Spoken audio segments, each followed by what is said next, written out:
people here. We didn't want to be rude drinking our coffee in front of you, so we've got you one. Feel free. Thank you so much. To have it if you like. If you don't like coffee, then... I haven't had coffee for so long. It's a specialty. Okay. It's a Cinnabon, so okay. It's something good. So hopefully, if you don't like it, we can get you a water, okay? So you do like it. I love coffee. Good deal. So we wanted to get you something that would be rude. Until she comes back here, she's going to get you a water just in case. Did you get some rest last night? Okay, good.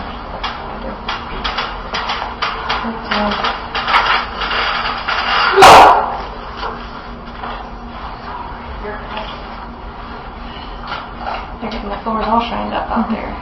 Bottle looks a little funny, but it's sealed. I start making everything so thin anymore. I know. Thank you. You're welcome. Well, obviously we've spoken with Mr. Lamar and Mr. Wilson, your attorneys. They're fully aware of what's going on. They've spoken with you. Is that correct? Okay. And they've given you the go-ahead to speak with us without them present. Is that correct? Yes, that's correct. Okay. I explained to them I'm still going to read you your Miranda rights here, just to make sure that's covered. But then we can just chat and clarify some things here. So that is what we will do here. Hard to believe it's January 6th already. We appreciate you being willing to come up and speak with us. So. What time did you get up this morning? 8:30-ish. Okay. All right. So, read, write, speak English, correct? Okay. Highest level of education? Bachelor's degree? Yes. Okay. I think we covered that previously, but I always like to make sure. And I can read it along here if you want to follow along. If you have any questions, stop me at any time, okay? I am going to initial next to each one as we go over them, okay? Okay. So before we ask you any questions, you must understand your rights. Do you understand that? Yes. You have the right to remain silent. Do you understand that? Anything you say may be used against you in a court of law. Do you understand that? Yes. You have the right to talk to a lawyer for advice before we ask you any questions, or to have him with you during questioning. Do you understand that? Yes. Okay. If you cannot afford a lawyer, the court can appoint one for you before any questioning, if you wish. Do you understand that? Okay. If you decide to answer questions now without a lawyer present, you still have the right to stop answering questions at any time. You also have the right to stop answering questions at any time until you talk to a lawyer. Do you understand that? Okay. I'm going to read the waiver portion here. It says, I have read the statement of my rights shown above, and I understand what my rights are. I am willing to make a statement and answer questions. I do not want a lawyer at this time. I understand and know what I am doing. The promises or threats have been made to me, and no pressure of any kind has been used against me. Does that sound clear? Okay.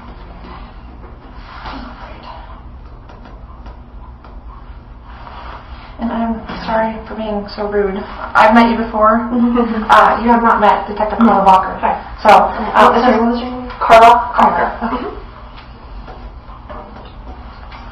So I apologize for that. I don't mean to be rude here. Seeing your signature acknowledging that we read those and you understand those, do you have any questions about that at all? No. Okay.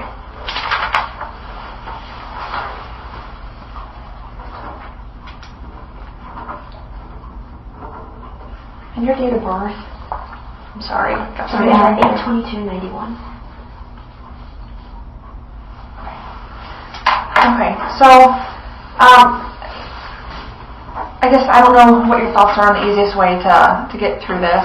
Obviously, it's not going to be something easy to speak about.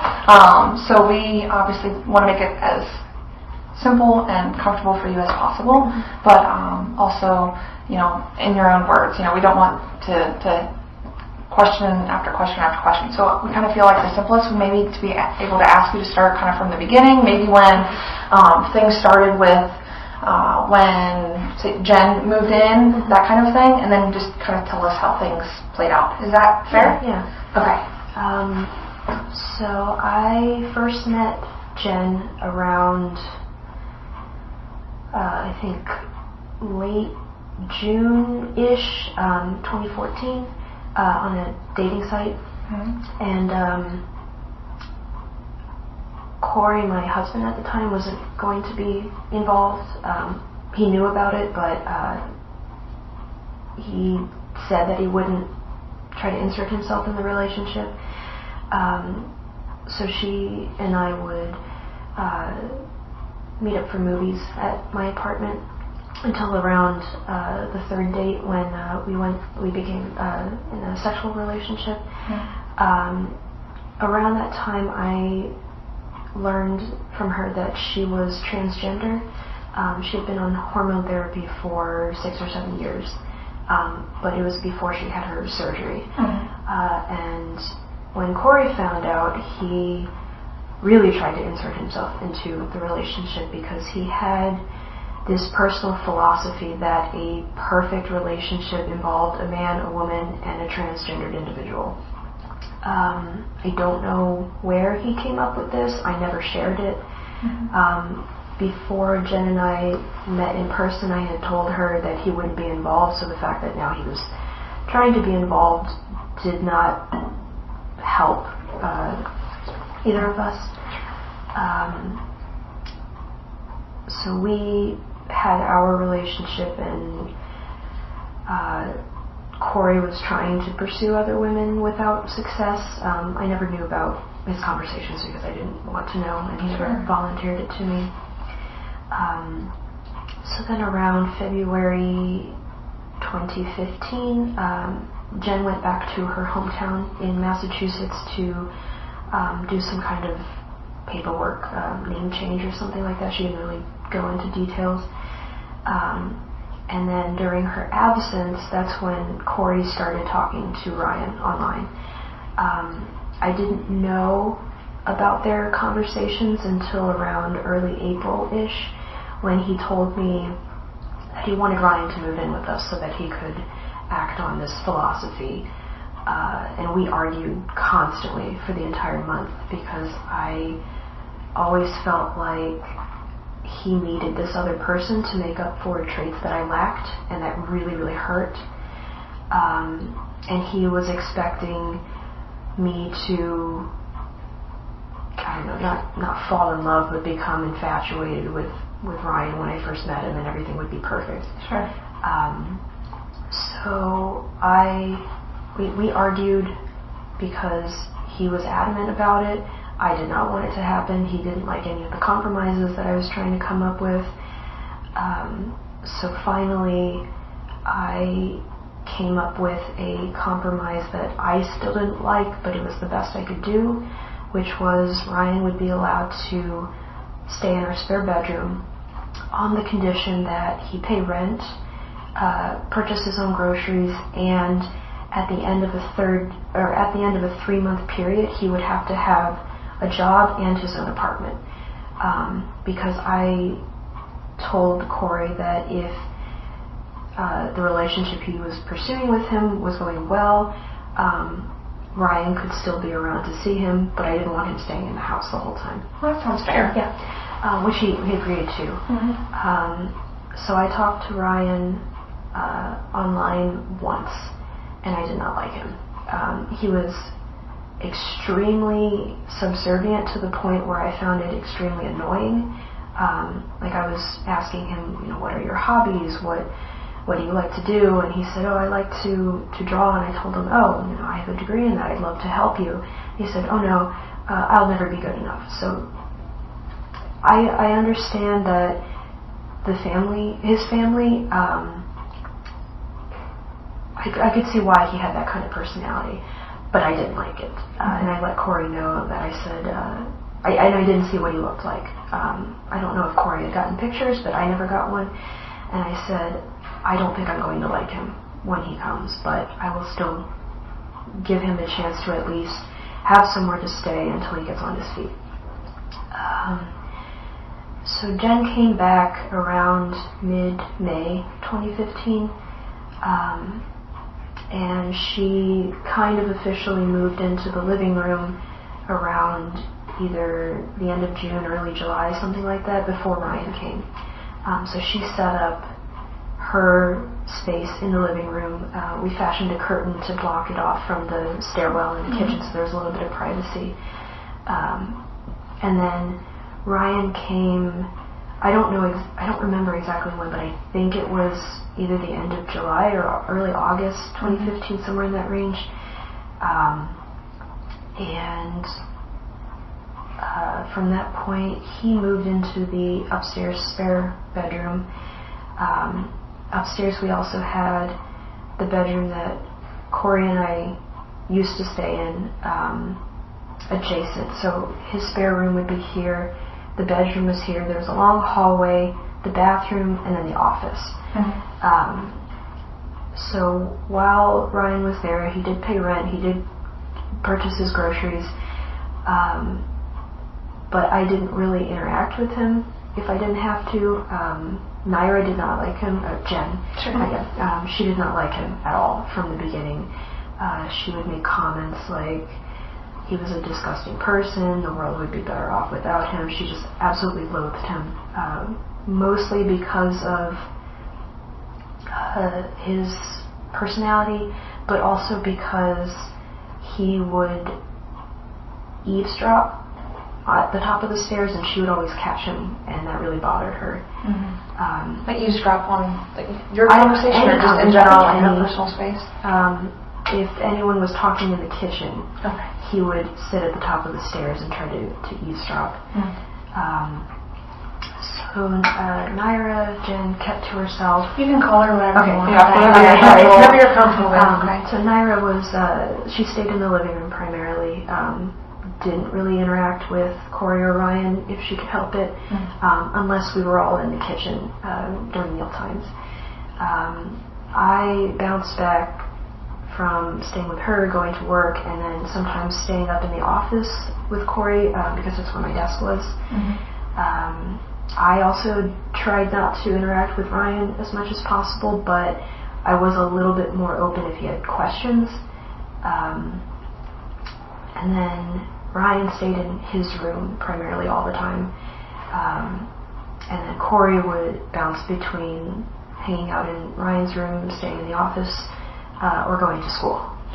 So we all kind of had a uncomfortable but functioning relationship. And then in September, I think it was the 25th. I know it was the weekend when everything happened, and I can't exactly remember if it was a Friday or a Saturday. I think it was Friday the 25th. Corey told me that he was meeting a woman at the Greyhound bus station, and that they had reserved a hotel room in downtown Columbus, and they were going to stay there for the whole weekend. And he also told me that he didn't want to have anything to do with Ryan anymore. He wasn't what Corey expected, and he had not tried to hold up his end of the deal. He had scheduled several job interviews and never went to a single one because he was convinced that he was just going to get rejected, so why bother? So Corey told me that he did not want Ryan there anymore. He had told him that he wanted him to pack up and leave before Corey came back. And then he left to go to the hotel. The next day, I don't remember seeing Ryan at all the rest of that day. If I did, it was briefly to go into the kitchen to get something, but he didn't really talk to me. On the morning of the 26th,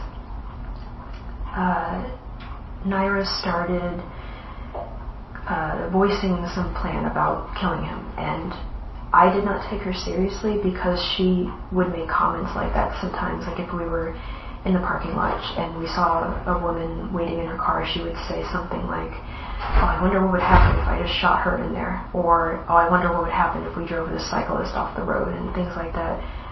She never acted on them, so I never took her seriously. So when she started saying things about killing Ryan, I didn't take her seriously.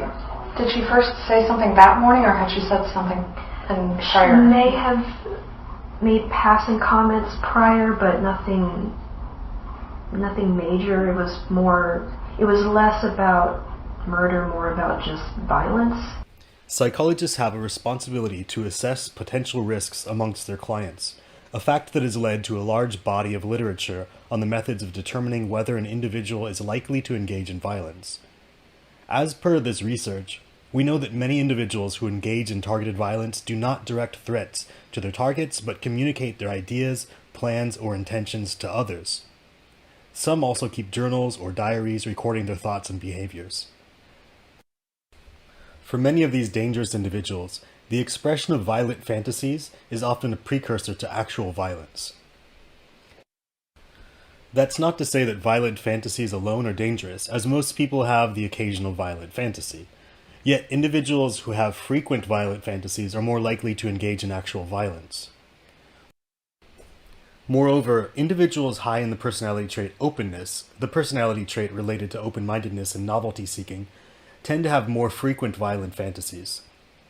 Relevant to this case, openness is also the personality trait you'd expect to be more common in those engaging in polyamorous relationships.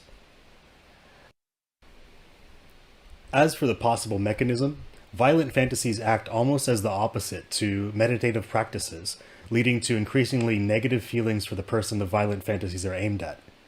It's a vicious cycle that leads to more resentment, which in turn fuels more aggressive fantasies toward the person. Naturally, the result is a higher probability of an individual acting on those fantasies.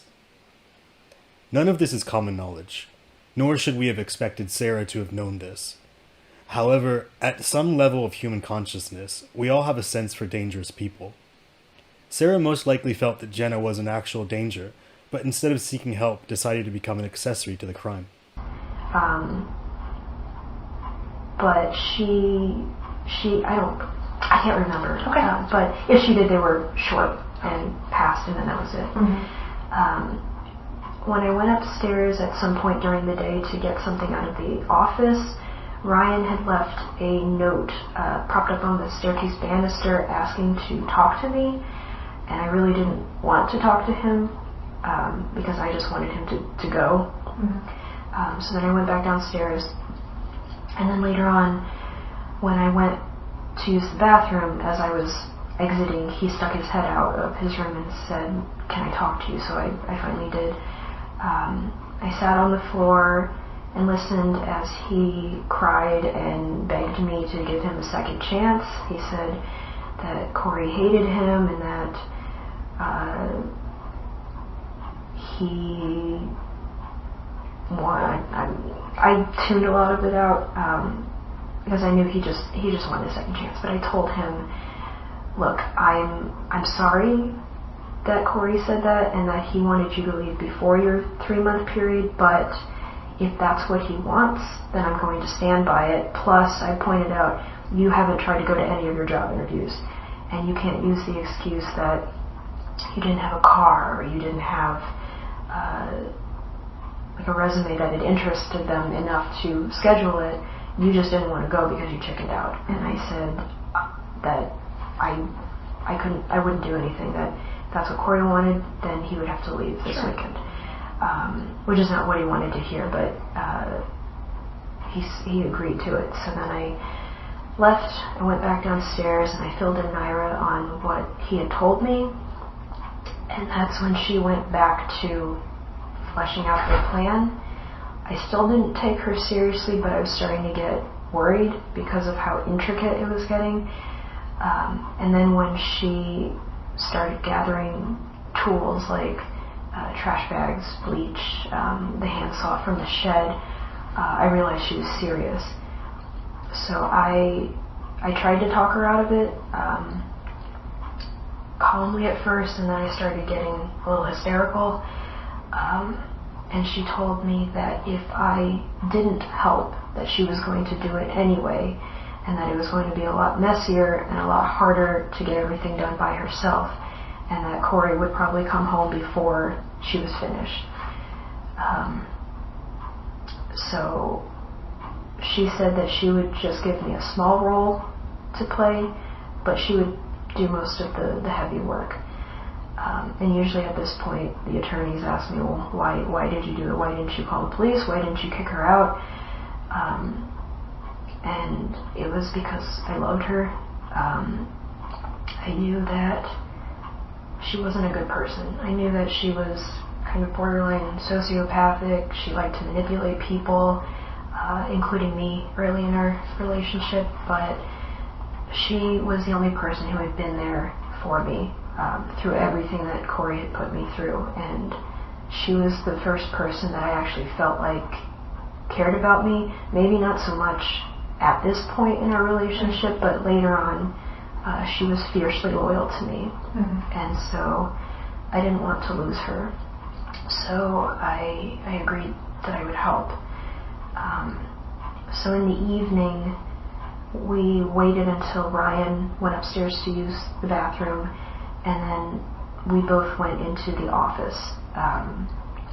She had a rag that she dipped in bleach, and she had a bottle of vinegar next to her to add to it when the time came, because I guess they had some kind of chemical reaction and released some kind of poisonous gas. I don't really know, but she did the research for it. So when Ryan came out, I was waiting in the doorway of the office, waited until he walked down the hall, and then I jumped on him from behind, put him in a headlock and pulled him down to the floor with my body weight so I could hold him while Naira came and straddled him and then pressed the rag over his face. When he started making these guttural gasping noises, Naira let me get out from under him, and I curled up in the office and cried. I didn't want to look at her or him. I wish that I didn't have to do it, but it was done, and I was so scared and horrified, but there wasn't, I didn't stop. I didn't stop her. I didn't. Love is a powerful thing. Yeah. So I stayed in the office. I didn't know that she had put duct tape over his face until the prosecutors or you, or I can't remember, somebody told me that when they examined the head that there was duct tape on it. So I didn't see her do that. I'm guessing she did it to make sure that he wouldn't breathe if he wasn't fully dead. And then she asked me to help her move him into the bathtub, but I wouldn't do it. I said I didn't want to see his face. I couldn't bring myself to look at him. The only thing I could see were his calves sticking out, and his skin had turned white, so I knew that he had died. So I stayed in the office for a while until she did get him in the bathtub, and she had put a trash bag over his head and severed it, and then put that into the freezer so that she could deal with it later. And she started using the handsaw to take off his hands and feet at the joint. And at that time, because I didn't have to see his face anymore, I came out to help, and she gave me his clothes, instructed me to put it in a trash bag while she worked. And after, I'm not sure how much time passed, it felt like maybe an hour, she started to get intestinal cramps, so she went to lie down and said I had to take over. So I put the hands in one bag, the hands and the feet she told me to put in a bag, and then she also put it in the freezer for later because she said those would be the two big identifying factors and she would have to deal with them separately. So I removed the forearms and the calves at the joints, and it was slow, exhausting work, and I did not work fast enough. Her original idea was to cut up everything into as small of manageable pieces as possible and then dispose of them that way, but we didn't have enough time to do that, so we just had the head, hand and feet, the forearms went in one bag, the calves went in another bag, and then we just had to deal with the torso. Around that time, I'd say maybe 4 or 5 in the morning. I knew that it was starting to get light out. She came back to help and had this black Tupperware bin that she had kept some of her belongings in, emptied that out and brought it upstairs, and we put the torso in it, all of the pieces, and then bags that had the tools, rags, gloves, things like that, and threw those in there too. I waited while she cleaned the bathroom quickly. She said she would do a more thorough job later. And then we took the bin and put it in the back of Ryan's car. Sometime on the 26th in the afternoon, she had apparently talked to a friend online who arranged to purchase Greyhound tickets for us. I didn't know who he was, and I didn't see her do it because she just wanted to keep it on a need-to-know basis. So once we got the bin into Ryan's car, that's when she told me our plan was to drive to Illinois, leave the car somewhere deserted, and use those tickets to come back to Columbus. The fastest Greyhound bus route from Illinois to Columbus starts in Champaign and takes 13.5 hours.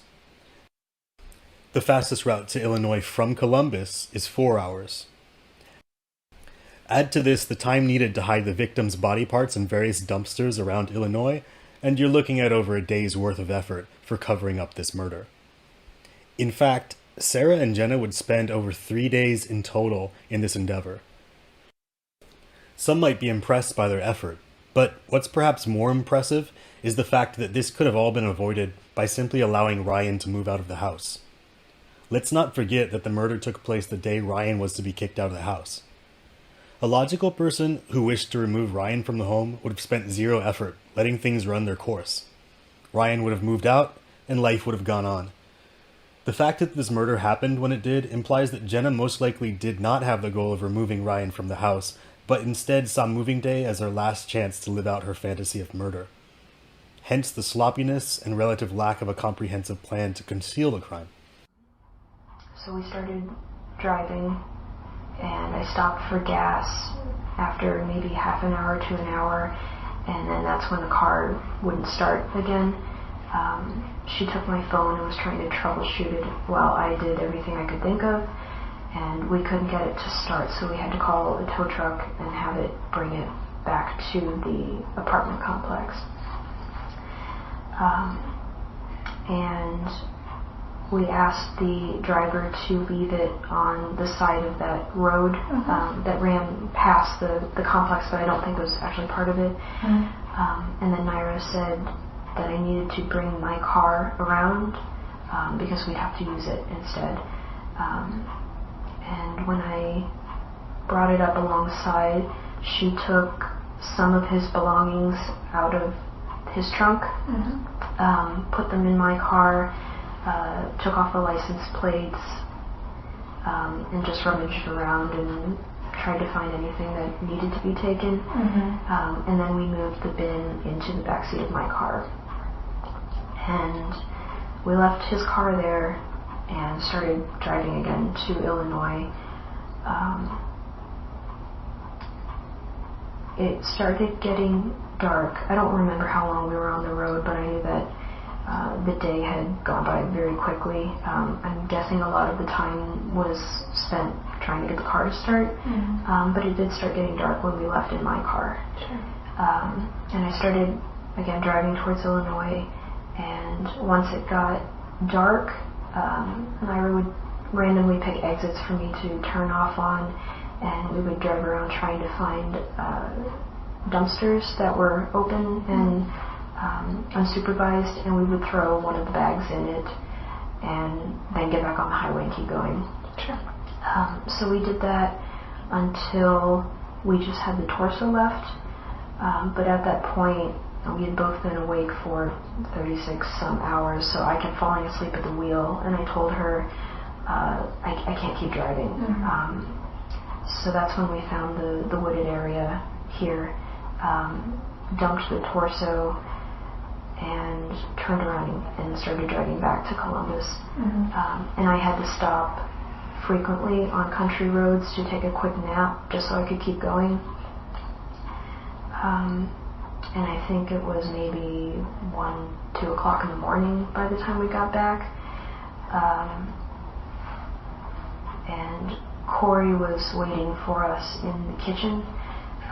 He didn't suspect anything, but he was angry that I had turned off my phone because he had tried to text me to see where I was. So he was furious that he didn't know where we were. I did not want to talk to him. I just wanted to sleep. So we both, Naira and I both went back to the living room and fell asleep. I don't remember what she did with the bin. I know that she cleaned it out. I can't remember if she just threw it in the dumpster at the apartment or what she did with it, but it eventually disappeared somehow. And then she took care of the hands and feet while I was at work and Corey was at school. She did something to make it easy to pick the pieces apart and store that in a bag. And the head, she got this soup pot and made some kind of lye mixture and put the head in it, partially because it was kind of a trophy for her, but also because she didn't know the best way to dispose of it yet.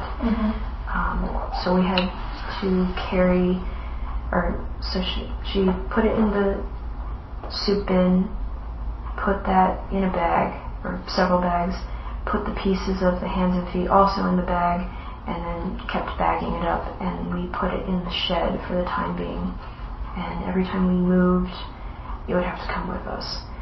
So that was a weight that I had to drag with me everywhere I went.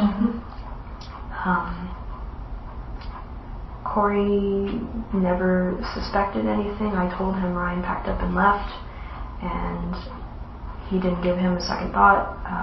He started dating another woman until he moved in with her sometime in November. And Naira and I vacated the apartment December, January, somewhere. It was slow work, and moved everything back to my mom's house. And then early January, Corey and I had an uncontested divorce, and then Naira and I married at the end of January. And for a long time we would check the news constantly. That's when we found out that the torso was discovered. But as time went on and we didn't see any new news, we started planning for a future instead. And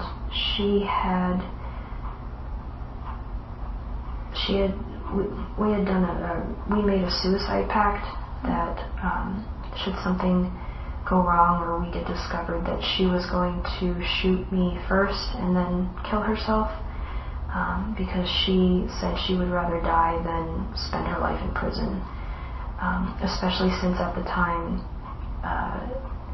she was still anatomically male.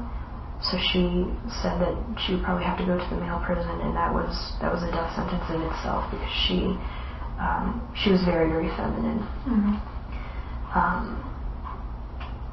I agreed to the suicide pact, but I was also scared because I'm terrified of death. I did not want to have it go that way. Sure. But as time passed and nothing new happened, I started to feel better, that maybe we'd be able to live a life together. And then the arrest came, and when I said goodbye to her, I could see it in her face that she knew. Mm-hmm. And when the officer that the Marion Police Department told me what happened, I wasn't surprised, but it still hurt. Sure. I need tissues. There we go. Okay, thank you. Okay. And that's about it. Okay. So if you don't mind, I have a few questions. Okay. Kind of going back a little bit to the point where you said she would bring it up and talk about it, I guess, and she kind of laid out her plan. What did she explain? She was trying to figure out the best way to kill him without alerting anyone. She didn't want to shoot him because that would be loud, that would be messy, and it would draw attention. So the only other idea she could come up with that would be quiet would be strangulation. And she wanted me to hold Ryan down so that he wouldn't flee or kick her or anything, while she put the rag on his face. She didn't share the after part when we needed to dispose of things, either because, again, she wanted it as a need-to-know basis, or she hadn't figured it out just yet. So she told me that my role was just to pull him down and she would take care of the rest. Okay. Do you feel like when you pulled him down, did he pass when you had your arms around him? Do you feel like he was dead and then she told you could go? I don't know. I don't have any experience with what the body or what a body does as it's fighting. So I don't know. I know that he was still making noises as I left, but at that point I didn't know if it was him voluntarily doing it or if it was just a reaction. Okay. And after I got in the office, I covered my face and I didn't want to look. So anything else was noise for me. Assuming we can believe Sarah's story of Jenna being the main actor in this murder, you might at this point wonder why we are watching the interrogation of Sarah and not Jenna. The answer is actually quite simple. Jenna is dead. Shortly after the police arrested Sarah, they went to arrest Jenna, who subsequently shot herself in the head upon seeing the police outside. This greatly complicates the case, as now Sarah can essentially pin everything on Jenna. It's possible that Sarah is telling the truth and Jenna was the mastermind of the murder, but it's also possible that Sarah, who had more motive to be permanently rid of her husband's lover, was the engineer of Ryan's death. With the only other two involved parties being dead, we will never know the extent to which Sarah is being truthful. The police can only listen to Sarah's story and compare it to the evidence they do have. And their evidence, primarily a dismembered body and a recovered car that was sold shortly after the murder, tells little about whether Sarah or Jenna was the prime actor. Okay. You had mentioned that she went and gathered all these different things. And I guess, what do you mean she went and gathered? Did she go to a store to buy some of this stuff? No, she got everything in the apartment. Trash bags and bleach and vinegar were in the kitchen as cleaning supplies. I don't remember where the handsaw came from. I don't know if someone left it there, if it was Corey's. It was something that I saw but never really thought about. But she knew that it was in there. In the shed. The shed, okay, which is the outside little, closet type thing. Yeah. Okay. Can you describe the saw to me? It was... Or draw it?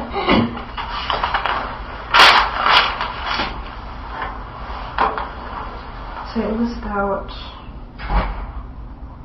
this big-ish, or at least the blade was.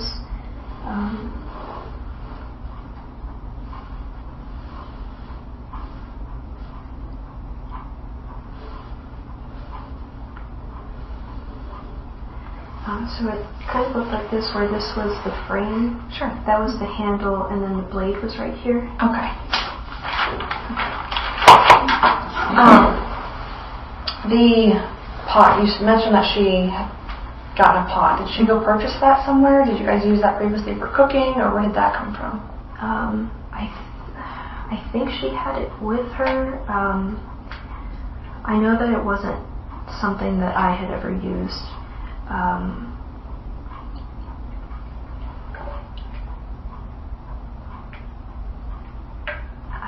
I can't remember if she already had it or if she had purchased it before. I just knew that it wasn't something that Corey and I had with us. Okay. Because you had mentioned that she brought this up previously. How far previously did she start making comments about violence towards Ryan or killing Ryan versus when it actually took place that weekend? Well, she made maybe not necessarily violent comments, but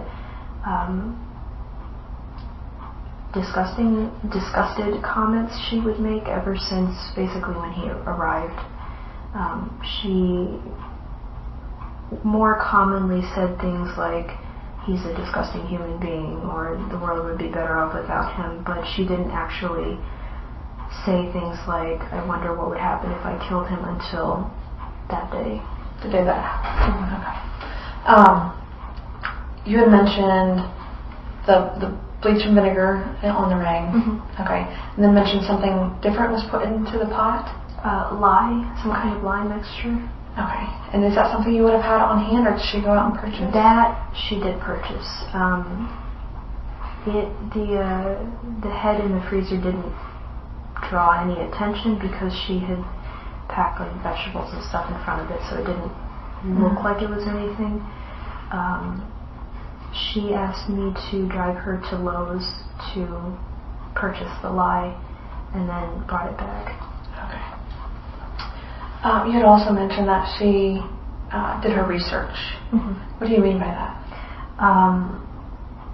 Researching the chemical reaction. I'm not sure what else. I wasn't either paying attention or actually there when she was doing that research. Did she have her own computer? Okay. Own accounts, that sort of thing? Because as we previously mentioned or spoke, there was different searches and things on your Google. Would that have been you, like searching the jugular, that sort of thing, to know, to make sure you got it right the first time? I didn't search for it. It may have been something that she searched for, because I would let her borrow my phone if she needed something right away. So I don't recall making the search myself. Because I can't think of any information that I would have gotten from it. So that would be something that she might have done. The car, the troubleshooting with the car, I knew that she did. She was searching? Okay. The days leading up to this, you mentioned that Corey indicated that he, wanted Ryan gone, basically. Was how do you say, is it Naira? Naira. I'm sorry, I mess it up every time. Was she a part of those conversations when he would explain that to you? Did she know that you wanted him out of the picture? Typically, he wouldn't say it while she was there, but I would relay the information to her, just so everyone was on the same page. Sure. Okay. Did Corey ever tell you what his issues were with Ryan, why it ended so abruptly? Part of it was he discovered that Ryan had, I think it was genital herpes. I think it was some kind of herpes, because and I don't know exactly what went on between the two of them, so I don't know how he found out, or if Ryan told him or something, but that was kind of the last straw for him, because Ryan wasn't what he expected or wanted, because he wasn't able to start any sort of hormone therapy or see a psychiatrist for it. He was physically male, very much so. And I don't think that's what Corey expected. I don't know if he had gotten photos of Ryan that made him believe he looks another way, but just a combination of Ryan not being what he expected, finding out he had herpes, Ryan never going to his interviews, and whatever other conversations they had, all of it culminated into him wanting to go back to pursuing women and forgetting that it ever happened. Sure. Did you know that Corey was reaching out to other women back on like dating websites trying to find? Earlier I didn't. Later on I didn't see him, but I knew that he was doing that. And he, even before he started trying to act on this 3-person philosophy, he was pursuing women to try to have a threesome. And he would contact my friends while I was in college, asking them if they would be interested, and pretending like I was also agreeing to the idea but never knowing about it. So I lost a lot of friends. People stopped hanging out with me. Roommates would call me furious, and I'd have to tell them this is the first time I've heard of it. So it was something that he always did, but after Ryan it was more open, I guess. I didn't see the messages, he didn't explicitly tell me about them, but I wasn't surprised if he'd say, I'm meeting this girl somewhere or whatever. Going back to the items used in sort of, you mentioned she got it all from the house, so like the trash bags. The vacuum seal bag, do you recall that? Those I think we got after we moved to our first apartment in Pennsylvania, because it started to smell a little funny, so we needed a better seal, and her mother had needed vacuum bags anyway, so we bought some, took what we needed out of it, and then mailed the rest to her mom to use. Okay. And then the duct tape, as you mentioned, you were told by your attorneys or what have you. And I had showed you a picture of the duct tape. It's like an aqua blue. Do you recall having that on hand? That was mine. That was yours. Okay. She most likely got it out of the office because I used it to like decorate notebooks and stuff like that. Sure. Okay. So I guess the days leading up, do you recall going with Ryan to Kroger or anything like that, or did you all go to Kroger and make multiple different transactions? It depended. He did come with us on a few occasions in my car, and once we got there, everybody would kind of split up to get their own things. Corey would go either by himself or with Ryan, and then Ira would come with me. We all did separate transactions. The reason for this line of questioning stems from Ryan's debit card having large withdrawals and purchases before and after the murder. Sarah's story essentially places all the blame on Jenna. But if the detectives can gain an admission from Sarah regarding the use of Ryan's debit card after the murder, they can charge her with theft in addition to her current charges.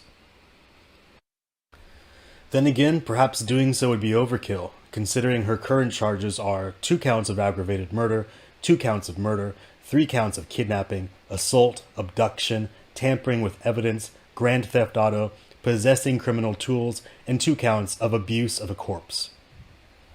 And once we were done, we would load up everything in the car and come back. I think he also went to Kroger or places like that on his own. Oh, sure. But if everybody needed to go to the grocery anyway, then we would just all go. Do you recall any larger purchases? Say, there was multiple transactions like the day before at Kroger for like around $100 each. That was for the rent. I'm trying to remember how much I charged, I think, I want to say it was $200 because I think our rent was $600, something like that, so he would pay for a third of it. I would pay for a third for Naira and myself because she didn't have a job, and then Corey would pay the other third. So those, I do remember asking Ryan to withdraw that money for rent, and because there's a limit on how much cash back you can get, he'd have to do it a few times. Okay. That makes more sense. I appreciate that. Do you recall, I guess, what happened with his debit card or what have you after he and Naira kept them. Okay. I don't know what she did with them. I think she also got maybe like a flash drive or a hard drive, but she kept all of those to herself. I don't know exactly what she took.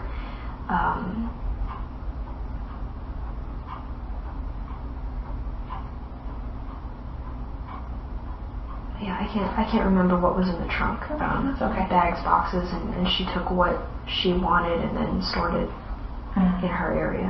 Okay.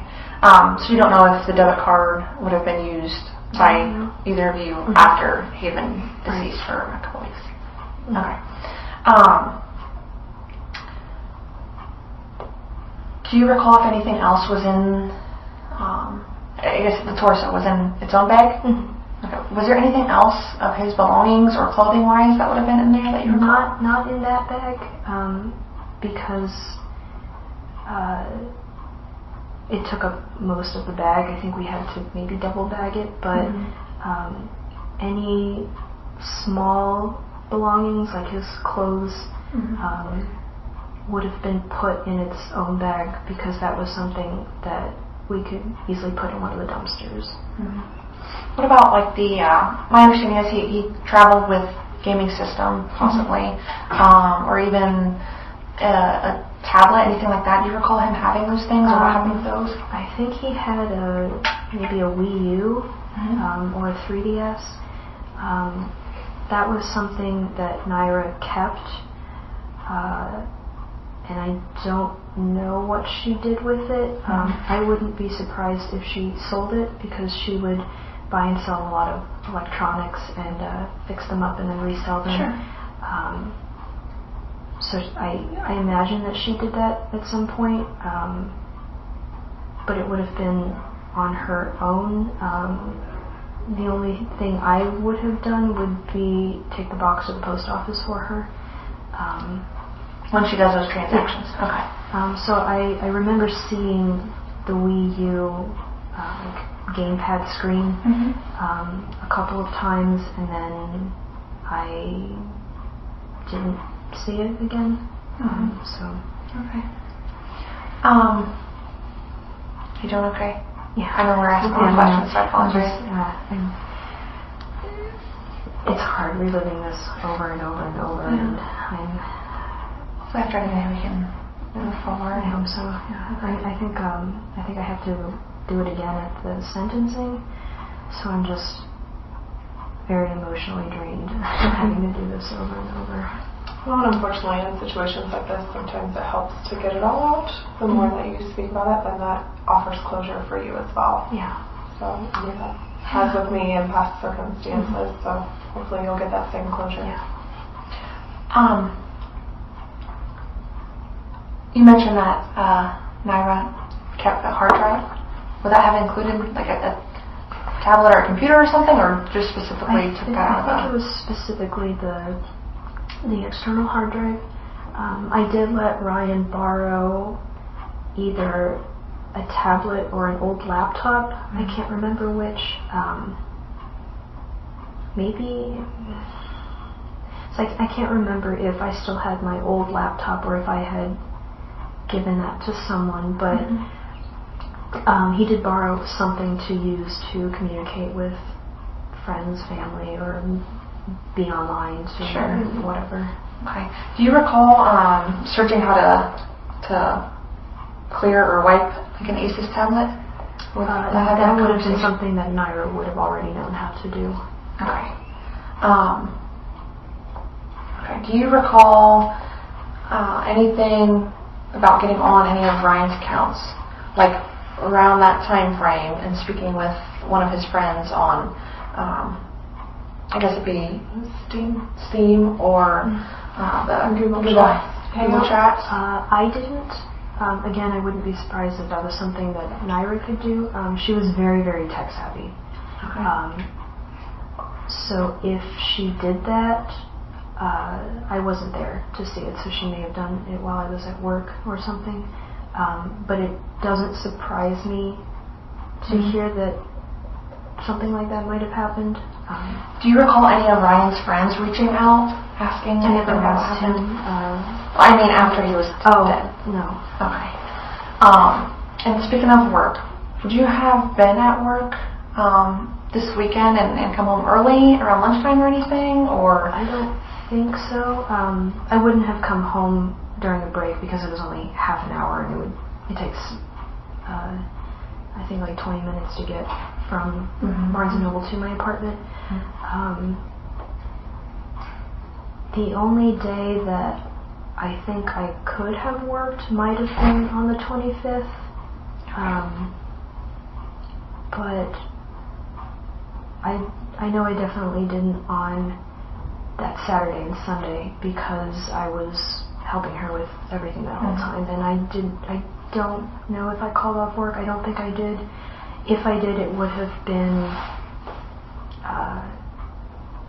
that Sunday when we came back early in the morning, or the day after, but I can't exactly remember. Sure. But I do know that on at least the 26th and early on the 27th that I wasn't scheduled to work. okay. So just so I understand, the 25th is when Corey would have went to meet the I woman. believe so. Okay. Did he drive there himself? Did anybody bring him there? I can't remember if I had given him a ride there or if he took the bus. Because I know at one instance I gave him a ride, and another time he went by himself. Okay. And I get that mixed up. Sure, So, that's okay. But he got there somehow. Okay. So he went on the 25th, and then Saturday the 26th.